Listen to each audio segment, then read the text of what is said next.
వాతావరణ శాస్త్రవేత్తలు చెప్తున్నారు, ఇంజనీర్లు చెప్తున్నారు. మరి ఎల్ నీనో ప్రభావంతో పైన ఎక్కడ నీళ్లు లేవు, సిస్టంలో నీళ్ళు ఎక్కడ ఉన్నాయా అంటే ఒకటే చోట కన్నెపల్లి దగ్గర ఉన్నాయి. గోదావరిలో అక్కడ ప్రాణహిత నుంచి నీళ్ళు వస్తూనే ఉన్నాయి. ఇది అక్టోబర్ వరకు కొనసాగుతుంది. ముఖ్యమంత్రి గారు వర్షాలు వచ్చే సూచనలు లేవని చెప్తా ఉన్నారు వచ్చే వారం రోజులు.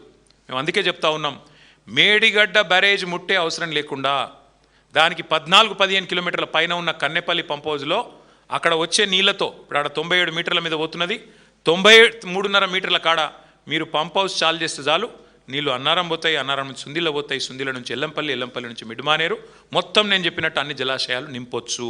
ఇది రాష్ట్ర రైతులు గ్రహించాలి.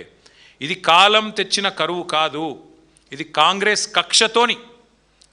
కక్షతోని మీ మీద రుద్దుతున్న కరువు అని రాష్ట్ర రైతన్నలు గుర్తించాలని చెప్పి నేను కోరుతా ఉన్నాను. ఒకవైపేమో రైతులు పంటలు కాపాడుకోవాలా, అప్పులు ఎట్లా తీర్చాలా అని తపన పడుతుంటే కాంగ్రెస్ మాత్రం రాజకీయ కక్షల సెటిల్మెంట్లో బిజీగా ఉన్నది.